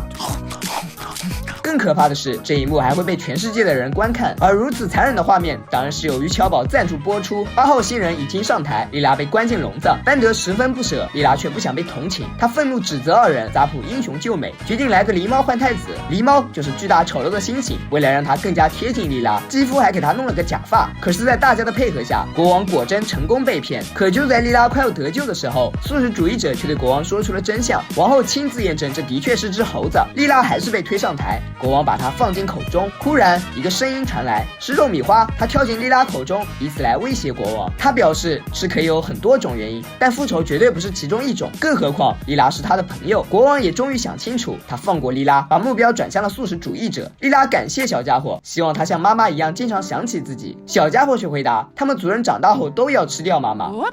随后8号新人满意离开，公司开启了庆功宴。班德端上了海豚大餐，大伙一脸惶恐。海豚可是智慧生物，但听说他把所有钱都花在了彩票上，大家立马放心食用。教授发明了一个可以在远处操控仪器的工具，它叫长指，使用方法很简单，就像这样。好了，不过大家还是对他打开东西比较感兴趣。教授说，它叫假如机器，只要你给它一个假如问题，它就会生成一段视频来模拟将来可能发生的事情，但显示时间不长。班德跃跃欲试，他提出，作为一个生活在人类社会的机器人，他感觉自己从来未被真正接纳过，所以他想知道如果自己有500英尺高会怎么样。机器很快给出答案，一个巨大的班德出现在大家眼前。接着他来到地球，正好与池边闷闷不乐的弗莱撞个满怀。奇特的缘分让两人迅速成为朋友，他们一起捉迷藏，一起整蛊人类，一起玩飞盘。此事立即被刊登上报，政府派武警捉拿班德，可电子枪对他并不管用。弗莱上前制止，却被无情伤害。班德大怒，开始反击人类。对此，教授灵机一动，他准备放大豚鼠来对抗班德。结果约翰主动送上门，于是城市中又出现一只巨大的螃蟹，他摧毁银行、阿波罗剧院，因为曾经他们都深深伤害过他。这时班德走来，正所谓一山不容二虎，两人展开决斗，拿建筑当武器。最后，班德凭借着机智的头脑略胜一筹。可就在这时，弗莱邀请他做缩话。班德因此方从警惕，让约翰有机可乘。看着好朋友快领盒饭，弗莱伤心欲绝，他指责人们。班德只好用尽最后一口气，告诉他来到地球的目的：我带着一个简单的梦想来到这里，那个梦想就是清除所有人类。或许真正的机器怪物并不是他，班德遗憾离去，故事到此结束。教授让莉拉也试试假如机器，莉拉却犹豫不决，倒是弗赖冲动的像个傻子。在他的鼓励下，莉拉终于提出问题，她想知道如果自己多一点冲动会发生什么。答案出乎意料，她买了一双新靴子。不仅如此，教授还想让她做自己的继承人，以保证去世后有人挥霍她的巨额财产，并照看10人10蚁兽。而之所以选择莉拉，是因为其他人太冲动，只有她可预测。但莉拉对于遗产并不感兴趣，她只关心靴子。可教授却无视靴子，因此他冲动地解决了他。赫米斯最先发现教授遇害，他开始搜找自己的文件，结果真的在里面找到凶手。看着视频遗嘱上的自己，莉拉再一次冲动解决掉了赫米斯。这一幕刚好被班德看见，他向莉拉索要封口费，于是莉拉用微波炉也将他一并解决，还把他的身体改装成小汽车。艾米觉得开小汽车的莉拉真时髦，一点也不像之前的他，这让莉拉十分不爽。他又一次犯下大错，接连发生命案，公司召开会议，约翰化身侦探，他拿出教授的外套，上面有一个脚印。莉拉立马脱掉靴子，说自己从来不穿鞋。可克隆小娃还是看出凶手是他。于是公司又少一人，约翰继续拿出证据，只见艾米的手里有一把紫色头发。看门人很快指出凶手是莉拉身上又多了一条命案，这下不用约翰拿出证据，就连尼卜勒也狂指莉拉，莉拉只好忍痛割爱。突然，地上出现一封信，约翰捡起来一看，是班德写给他的。信中明确说明凶手是谁，事情即将水落石出。弗赖却提前离场。第二天，看莉拉吃着龙虾大餐，弗赖终于察觉凶手是他。本以为莉拉也要顺手将他解决，结果……那么弗赖，你觉得冲动的我怎么样呀？回到现实，弗赖对假如机器提出最后疑问：如果他没有来到未来，会发生什么？时间回到1999年12月31日，弗赖照常去冷冻库送披萨，不过这一次他没有掉进冷冻仓，但空中却突然出现了一个洞，洞里还有熟悉的小伙伴。次日，弗赖带着疑惑继续上班，他向老板说起此事，老板却不相信他。他又去问霍金教授，教授却大惊失色。待弗赖下班后，他将他带到了神秘基地，里面有龙与地下城的发明者，还有最早的下棋电脑。他们告诉弗赖，这个洞其实是时空裂缝，因为一些量子波动，所以时间产生了终止，让本该发生的事情没有发生。也就是说，如果弗赖没有掉进冷冻仓，整个宇宙都会被摧毁。于是他们来到冷冻仓，但却误以为本该发生的事情是让弗赖挂掉，因此当他们解决弗赖的时候，洞又出现了。这时大家才明白应该把弗赖推进冷冻仓，可弗赖却反其道而行，他以为不会出什么大事儿，但事实上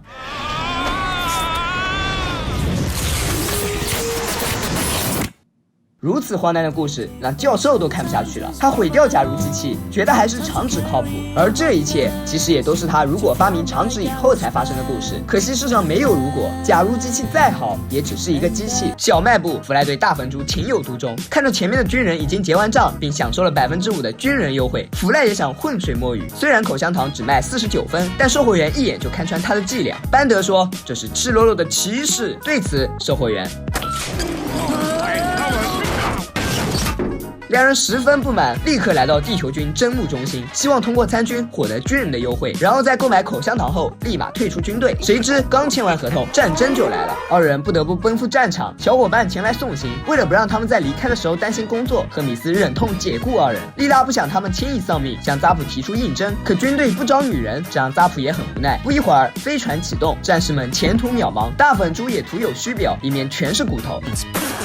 扎普和尼克松却还在台上强行打鸡血。对于战场和敌人，他们一无所知，只知道对方把战士们叫做肉鸡。所以，为了让军队强大起来，魔鬼训练正式开始，每个人都刻苦努力，除了弗赖和班德。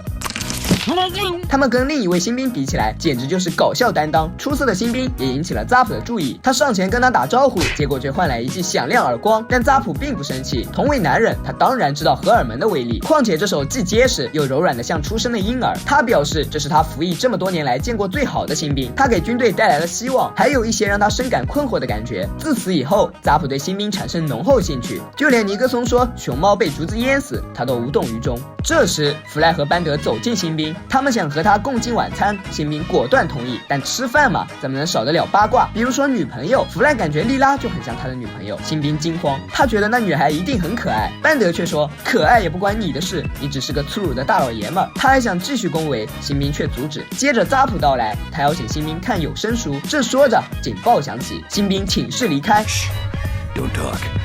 just go. 原来战场已经到达，战士们被仓皇丢下，等待他们的是一群肉球。战争一触即发，弗赖却忘记给枪充电，幸好新兵及时提醒，结果扎普又来捣乱。很快，在肉球的猛烈攻击下，一名战士不幸牺牲，班德再次干起老本行，战士们的枪也没电，只有弗赖能继续攻击，但他却选择成为懦夫。最后，肉球投出炸弹，班德牺牲自己保全了大家。回到营地，源源不断的伤员被送进手术帐篷，弗赖担忧地看着这一切，因为约翰也在其中，希望他还能留点人给敌人，不要让隔壁的医生一直嘲笑自己。突然，扎普向弗赖宣布，由于他的懦弱，他将被降级，做军队最丢人的工作及肌肤的助手。与此同时，班德被推进手术帐篷，护士为他挂上酒瓶。为了纪念班德，扎普本想将他融化做成雕像，但尼克松却希望修好班德。出了帐篷，两人来到军官俱乐部，术后的班德也来到此地。现在他不仅荣升为中尉，还多了2个轮子，而弗赖仍在痛苦干活。在尼克松的命令下，班德与亨利去和肉球领导者谈判，另外几个人则开心享受淋浴，是要把东北搓澡工发扬光大。这时，新兵走了进来，扎普主动腾出位置，尼克松不忍直视，他要扎普快穿上制服逃离这里，因为他们在班德的身体里安装了炸弹，表面上是谈判，其实是让他与敌人同归于尽。弗赖和新兵大惊，扎普启动炸弹，谈判中的班德立刻感到身体出现异样，战士们全部被撤走。新兵问扎普炸弹什么时候爆炸，扎普回答炸弹是声控的，只要班德说出屁股2字，他就会被引爆。对此班德毫不知情，但不知怎么回事，他竟然也成功避开那2个字。看着大部队离开，弗赖准备劫持一架飞机去救班德，却没想到新兵已经抢先一步。弗赖疑惑不解，扎普气急败坏，他以为新兵会跟自己成为好朋友，因此为了阻止2人继续发展，他要逮捕他们。结果再一次被暴击，新兵终于露出真实面容。扎普第一次被女人打了还这么开心。谈判仍在继续，班德忍无可忍，如果肉球不停止蹦蹦跳跳，他发誓会把条约塞进他们的什么来着？算了，反正这对谈判也不起作用。此时救援小组到达目的地上空，弗赖摆脱懦弱，从飞船一跃而下，并击败众多肉球，来到谈判室，成功阻止班德即将引爆炸弹。这英雄般的勇气和夏日火腿般的清新口气，让亨利都忍不住称赞，班德也哈哈大笑，因为现在主动权在于他，他宁愿让所有人陪他去西天，也不愿意在这多坐1分钟听这些肉球说跳跃。最后，在他的威胁下，肉球结束战争，离开了自己的母星。原来人类才是邪恶的外星人。不仅如此，班德体内的炸弹也没有被拿走，大家只能重新设定引爆词。这个词班德以前从来不说，但他既不是谢谢，也不是对不起，而是 Peeking? I'm alright.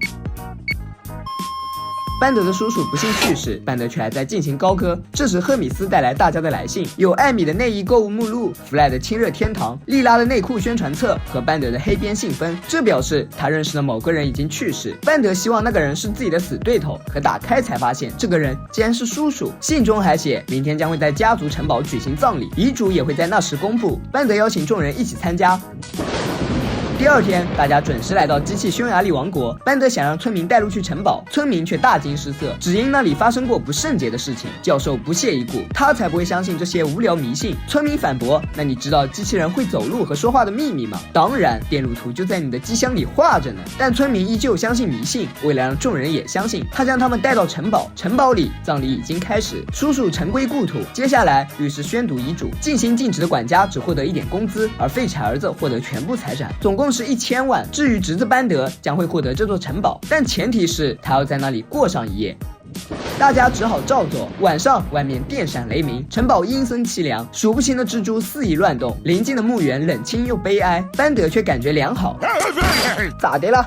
原来是墙上的画在捣乱。教授走近一看，发现它不过是个附有运动探测器的可动眼部感应器。班德松了一口气，但这诡异的笑声又是怎么回事？班德吓得牙齿打架。看来城堡真的闹鬼，可最后一个人类灵魂早就在200年前就 over 了。难道这是机械鬼魂？正说着，墙上出现一排数字。班德刚开始还不觉得奇怪，但从镜子里看后，101、001、1010是魔鬼的意思。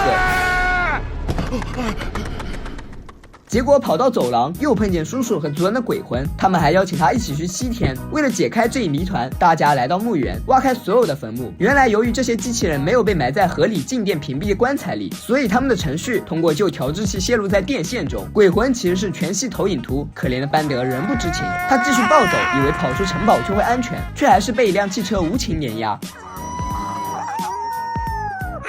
等大伙找到他时，他已经奄奄一息。所幸每个人都有酒。恢复神智的班德开始诉说自己看到的一切。他表示撞他的那辆车不是普通的车，他就像一只狼。众人惊呼，荒谬的事实吓他们赶紧回到公司。可班德依然不好过，整晚他都在做汽车撞人的噩梦。约翰觉得他应该用点梅林凯的化妆品。这时莉拉在报纸上发现新纽约也有同样的橡胶摩擦轨迹，他出现在一起驾车撞人逃逸事件中。班德不可思议，因为昨晚他就在案发现场，他认为一定是把他撞倒的那个人尾随他回来了。班德十分害怕，事实上那个人并没有回来，是班德成为了那个人，还惩恶扬善，解决了2个专门在晚上做坏事的伪君子。但班德毫不知情，他继续生活在恐惧之中，甚至连自己为什么会倒在血泊中都不知道。看着身体里2个毛茸茸的垃圾，班德快要神经融化。因此为了获得专业帮助，他不惜花下重金。神婆告诉他，将他撞倒的是一辆狼车，他还会通过邪恶的车前灯把病毒传染给他。所以班德现在也是狼车，只要他的系统时钟在午夜被重置为0的时候，硬件就会被重新设定为一辆有谋杀倾向的汽车。可班德还没有那么大的名气去逃避处罚，不过他可以花钱买帮助。神婆说，唯一的办法是毁掉第1辆狼车，这样狼车会传输病毒的卸载程序，因此去掉班德身上的诅咒。反之，班德会变得越来越可怕，直到解决掉最好的朋友。机器人公寓，莉拉将班德固定在墙上，以防止他今晚再出去祸害众生。接着2人离开，时间很快来到午夜12点。班德挣脱束缚，变身为狼车，然后冲出公寓，开始攻击莉拉。弗赖愤怒，骂他是不忠实的恶魔车。2人展开追击，为了避免伤害班德，莉拉只好用挖机将他吊走。等他恢复原样，弗赖仍然怒气冲冲。果然吃醋的男人不好惹。3人再次来到城堡，顺着轮胎印找到第1辆狼车，但他却不是第1辆狼车，而是和班德一样的受害人。他说撞他的狼车在北冰洋。3人又来到北冰洋，可这也不是第1辆狼车。最后他们找到明星小黄，因为攻击小黄的正是第1辆狼车。故事还要从2019年说起，当时小黄还在一家汽车研究室工作，他负责生产一辆野蛮汽车。野蛮汽车是由世界上最邪恶的汽车配件组成。不过当它被完成之后，科学家们才发现自己犯了一个可怕的错误，那就是它根本不受人控制，是纯粹的邪恶。后来野蛮汽车依旧在废弃的研究室里，3人终于找到它，但它看起来很痛苦。突然午夜钟声响起，班德再次变身，弗赖引开野蛮汽车，莉拉准备将石头塞进他的排气管，结果他根本没那玩意儿。另一边，班德选择攻击弗赖，弗赖大喜，尽管不断受伤。莉拉把野蛮汽车引到倾斜路面，然后借此机会让他领盒饭。班德也变回原样，弗赖却不知所踪，因为他还在班德的身体里。不过这不是问题关键，关键是班德选择了他。都说爱之深，恨之切，往往爱得越深，也会导致恨得越彻底。新的一天，弗赖和班德玩起了过家家，他们一直梦想着能开真的飞船，今天可算是逮着机会了。因为莉拉刚好把钥匙落在飞船上，教授对此表示担心，莉拉却不以为然，他可是用牢不可断的钻石绳停泊了飞船。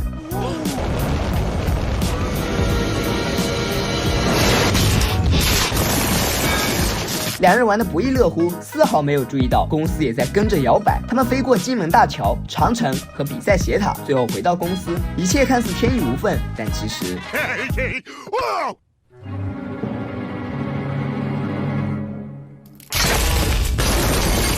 教授大怒，他让赫米斯将3人开除，快递小队伤心离去。约翰成了最受欢迎的人，弗莱愈发惆怅，没了工作，他就只剩下一张太妃糖爱好卡和第1缕胡子，以及与前女友的合照。班德决定乞讨，伊拉认为不至于，他拿出当初准备给弗莱植入的职业芯片，并将它成功植入弗莱的身体，然后也为自己植入之前的职业芯片。接着3人来到冷冻工作室，对于莉拉的回归，老板非常高兴，但在扫描芯片的时候发现莉拉竟然是送货员，而弗莱才是冷冻人顾问。至于班德则是挪威首相。工作很快开始，弗莱利用经验折磨的冷冻人苦不堪言，班德利用爱好吓得冷冻人心脏病复发。2个人还自我感觉良好，不仅把冷冻仓当作冰箱，还调戏隔壁的检测器。中午，弗莱叫了披萨外卖，莉拉前来送货，就像当初弗莱送外卖一样，甚至更惨。2人只想吃着霸王餐，根本不管朋友情谊。最后，莉拉求饶，因为她买制服还欠了30元。吃完饭，2人继续工作。弗莱滥用职权，解冻了著名演员舒尔先生。趁着检测的时间，2人愉快交谈。弗莱问他为什么会被冷冻，舒尔回答，由于在拍《沉睡野人》时，对人体冷冻总是充满好奇。不过这不是关键，关键的是他应该在好莱坞《乌龙陪审团2》上映1000周年纪念的时候才被解冻。至于弗莱为什么会将它提前解冻，只是为了做点有趣的事。弗莱沉迷整蛊无法自拔，他准备再修一波操作，结果打开门却是前女友米歇尔，两人迅速旧情复燃。原来在他走后没多久，米歇尔就结婚了。对方是个吃软饭的，米歇尔不仅要遛狗，还要供他读书，甚至还在他的毕业典礼上被戴绿帽子。因此沮丧的米歇尔来到嘉年华会，结果快乐转盘的控制器又被棍子卡住，导致他在上面转了整整8个小时。不过这也让米歇尔想清楚，他发现最后一次真正开心的时间是和弗莱在一起。当然，他并不是特意来找弗莱，只是想要一个全新的开始。关于弗莱的失踪，根本没有人知道。警方虽然展开搜索，但他的父母认为这是在浪费钱，就像他们不让弗莱上学一样。弗莱听后十分沮丧，米歇尔好心安慰。接着，两人来到现代艺术博物馆参观胖子刺青。另一边，莉拉和班德回到公司，恳请教授再给一次机会。可教授已经有了新船员，一切都运转正常，并且自从弗莱走后，他终于可以把气桥板放在外面，再也不用担心被吃掉。莉拉却说：“别管弗莱，你只需要招我们2个人回来。”话音刚落，弗莱出现，他向大家介绍女友米歇尔。公司瞬间响起此起彼伏的尖叫声。赫米斯嘲笑他没有自尊，弗莱满不在乎，表示这次与以往不同。以前米歇尔总是苛求他，现在米歇尔只想每天都和他待在一起。但事实上，米歇尔一点也不适应未来生活，如同弗莱不适应过去的生活。他甚至说小伙伴们是一群怪物，也拒绝弗莱为他植入职业芯片，还让他和自己回到过去。弗莱本想拒绝，无奈抵不过他的软磨硬泡，两人最终来到4000年。看着周围一片废墟，弗莱非常懊恼，他多么怀念3000年前的人们。尽管所有人都吃激光，米歇尔却很满意。晚上，两人在地洞过夜。第二天，他们被一群小孩发现，小霸王强占了地洞，并将其绑架。弗莱见风使舵，希望加入他们。小霸王同意，但前提是不能妨碍伟大的工作。获得自由后，弗莱还想为小霸王工作。米歇尔恨铁不成钢，他让弗莱去做头领，原因是小霸王女友不断向他炫耀华丽的狼皮披肩，所以为了让米歇尔开心，弗莱向小霸王宣战，小霸王却嗤之以鼻。后来，两人决定用死亡滑板一决胜负，只要谁最后拿着手帕，谁就是新头领。决斗立刻开始，经过一番角逐，弗莱赢得胜利，但小霸王临时反悔。好在他妈妈及时赶来，一群小孩才不得不离开。看来后启示录时代的废墟的确让人困惑。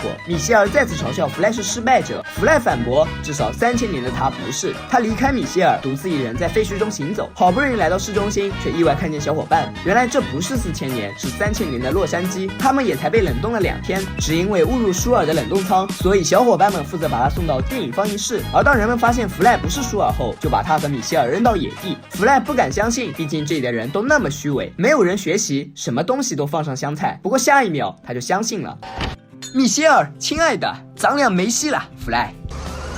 沉重的打击让弗莱以后只想专注于事业，恰好教授又想不起解雇的事，但班德却偏不给他这个机会。哦，对呀，滚出去！事实证明，弗莱并非失败者，米歇尔真的不值得被爱，因为就算曾经受过伤害，他也依旧会去伤害别人。残酷的现实不仅没有让他懂得珍惜，反而让他变本加厉。这或许也是他理应被戴绿帽子的原因。对于弱者，大多数人会表示同情，以为这样就能显示出自己的善良，但再多的同情也比不上真正的物质。没有人会因为你的同情而感激你，除非你能给他带来些什么。再来看看弗莱，20世纪的他一败涂地，什么事都做不好，但是来到31世纪后，他却能游刃有余。而女友虽然在20世纪得心应手，但却在31世纪惶恐不安。其实没有人天生就是失败者，也没有人天生就是上帝的宠儿，唯有努力，丑小鸭才会变成天鹅，失败的基因才不会被遗传。本期视频就到这里了，喜欢的朋友别忘点赞、评论、加关注。我是草泥，咱们下期再见，拜拜。